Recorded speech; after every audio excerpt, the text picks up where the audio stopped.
Long టర్మ్లో నిలబడడం అనేది వాస్తవం. సరే, అమరావతి ఆందోళన సమస్యలు కంటిన్యూతో పరేషాన్.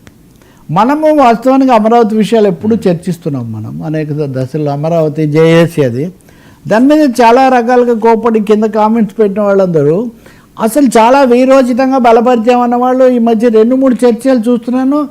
అసలు ఎవరు ఇవన్నిటికీ అధికారులే కారణం అంటే అధికారులే కాదు, ముఖ్యమంత్రి కూడా బాధ్యత తీసుకోక తప్పదు అని చెప్తున్నాడు ఒక ఆయన. మనం చూస్తుంటే కనుక జేఏసీ నాయకులు రైతులు, చిన్న రైతులను అసలు పట్టించుకోవట్లేదు.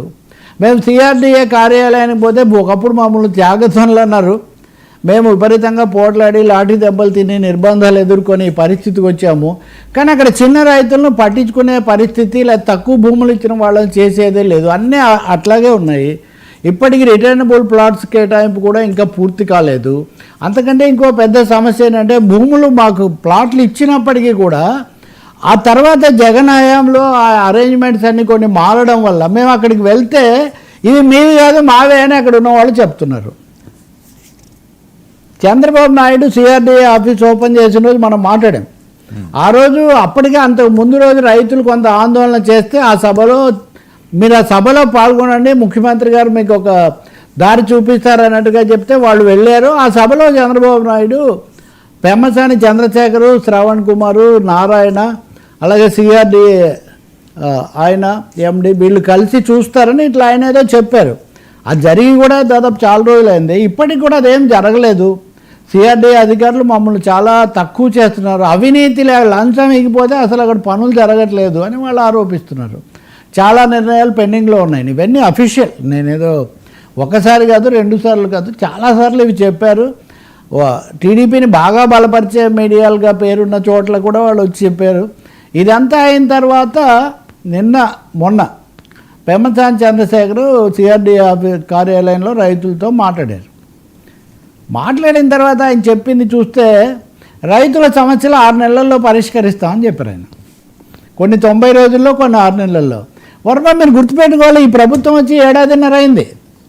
ఇంకొక ఏడాది అయితే ఎన్నికల్లో పడిపోతారు, మళ్ళీ వచ్చే ఎన్నికల్లో గెలవడం ఎట్లా అని. ఇప్పటికీ ఇంకా 6 నెలలు పడుతుంది, 3 నెలలు పడుతుంది అని చెప్తుంటే రైతులు ఆమోదించడానికి వెనక వాళ్ళు భయపడుతున్నారు ఏం జరుగుతుందని. ఇందులో జరీబు, నాన్ జరీబు భూముల బదలాయింపు గురించి కానీ లంక భూములు ఉన్నాయి.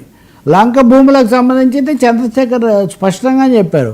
అది జాతీయ ఎన్జిటి ముందుంది, నేషనల్ గ్రీన్ ట్రిబ్యునల్, అది 2026 ఫిబ్రవరిలో వస్తుంది అని. అంటే ఇవన్నీ నెలలు ఇలా గడువులు పెడుతూ ఉంటే దీనికి ముగింపు ఎక్కడ అనే ఒక పెద్ద ప్రశ్న రైతులకు ఎదురవుతోంది.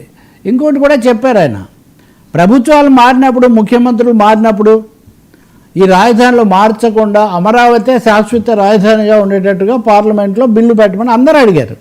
వైసీపీ ఒక్కరే కదా అమరావతి ఉంది, మిగిలిన వాళ్ళందరూ చంద్రశేఖర్ ఏమన్నారు, మేము మాట్లాడుతున్నాం అన్నారు. ఇప్పుడు మాట్లాడటం మొదలు పెడితే అది ఎప్పటికి రావాలి అనే ఒక ప్రశ్న కూడా ఉంది. మరి ఇవన్నీ ఎందుకు వేగంగా జరగలేదు, కేంద్రం ఎందుకు వేగంగా రంగంలోకి దిగలేదు? నారాయణ స్వయంగా అప్పుడు ఇప్పుడు కూడా ఉన్నటువంటి నారాయణ మాట్లాడుతున్నా కానీ రైతులకు సంతృప్తి కలిగించే చర్యలు ఎందుకు తీసుకోవట్లేదు? ఈ ప్రశ్నలన్నీ మిగిలిపోతున్నాయి. ఇంకోటి కూడా ఉంది, ఈ ముంపుకు సంబంధించి కూడా ప్రపంచ బ్యాంకు కొన్ని ప్రత్యేకంగా 500 కోట్లతో నిర్మాణం చేయడానికి టెండర్ కూడా పిలిచినటువంటి ఒక పరిస్థితి కూడా అక్కడ ఉంది. సో ఈ అనేకమైనటువంటి సమస్యలకు పరిష్కారం వేగంగా చూడకపోతే మటుకు అమరావతిలో మళ్ళీ ఒక అంశమే తెలుగుదేశం గుర్తుపెట్టుకోవాలి. కాంగ్రెస్ పార్టీ తెలంగాణ ఇవ్వాలని నిర్ణయించుకొని డిసెంబర్ 9 ప్రకటన చేసి కూడా ఎన్నికలు అయ్యే వరకు దాన్ని ముగించాలి. సో చాలాసార్లు రాజకీయ పార్టీలు ఏం చేస్తుంటాయంటే వచ్చే ఎన్నికల్లో మళ్ళీ వీళ్ళు ఉంటేనే అవ్వాలి, వీళ్ళు ఉంటేనే అవుతుందనే నమ్మకంతో ప్రజలు వేస్తారని వాళ్ళు భావిస్తారు. మామూలు రాజకీయ అంచనాలు. మామూలు ఇలా చర్చలకు వచ్చినప్పుడు కాంగ్రెస్ ఎంపీలు అడిగితే చెప్పేవాళ్ళు అన్నమాట, కనీసం 2 ఎన్నికలకు వాడుకుంటాం సార్ అని. ఒక ఎన్నిక కూడా వాళ్ళకి అది 2 ఎన్నికలు అయిన తర్వాత కానీ వాళ్ళకి అది ఉపయోగపడలేదు. ఒకవేళ ఎవరైనా అలాంటి సలహాలు ఇస్తుంటే మటుకు అది జరగదు. వేగంగా కాలం గడుస్తున్న కొద్దీ పైగా రేట్లు కదా, రేట్లు పడిపోతుంటాయి, పెట్టుబడులు వడ్డీలకు తెచ్చి భూములు కొనే వాళ్ళు ఉన్నారు వర్మ. ఇప్పుడు వైసీపీ మిత్రులు లేదా ఇంకోళ్ళు అంటుంటారు ఏమని, రియల్ ఎస్టేట్ వ్యాపారం చేసిన వాళ్ళలో అందరూ ఉన్నారు అక్కడే, ఒకరే అని కూడా మనం ఏం చెప్పలేం. కాబట్టి అమరావతి అనేది మళ్ళీ ఒక సమస్యగా కొనసాగటం మటుకు తీవ్రమైనటువంటి సవాల్గా ఉంది అక్కడ. రైతులే ఇలా ఉంటే వ్యవసాయ కార్మికులు, చేతి వృత్తిదారులు, చిన్న వ్యాపారులు, పొట్ట పోసుకునేవాళ్ళు, వాళ్ళకు కూడా ఏ పరిష్కారం లేదు. కాబట్టి ఒక టైం బౌండ్ ప్రోగ్రాం, కాల వ్యవధితో కార్యక్రమం చెప్పడం, దశల వారీగా జరగటం కూడా చాలా అవసరం. తులసిరెడ్డి ఉన్నాడు ఉదాహరణకు, బాగా బలపరిచిన వాడే కదా. ఇప్పుడు శాసనసభ నడుస్తుంది కదండి, మళ్ళీ ఒక శాసనసభ కట్టాలని అర్జెంటుగా కట్టకపోతే ఉంది. హైకోర్టు నడుస్తుంది కదా ఇన్ని కేసులు. ఇప్పుడు ఇంకో హైకోర్టుకు వెంటనే టెండర్ పిలిచి దాన్ని కట్టడానికి ప్రయారిటీస్ తీసుకోవాలి కదా. ప్రయారిటీస్ తీసుకొని అక్కడ ముందుకెళ్ళే విధంగా చూడడం ఎట్లా అన్నది ఒక పెద్ద సవాల్గా ఉంది. పెరుగుతుంది ఇది, రోజు ఆ వార్తలు పెరుగుతున్నాయి. ఈరోజు మీరు చూస్తే ఈరోజు పత్రికలు చూస్తే అమరావతి అభివృద్ధికి సలహాలు ఆహ్వానిస్తున్నాం, 2047 నాటికి ఆంధ్రప్రదేశ్ అభివృద్ధిలో భాగంగా అమరావతిలో ఏం ఇప్పుడు సలహాలు ఆహ్వానిస్తున్నామని.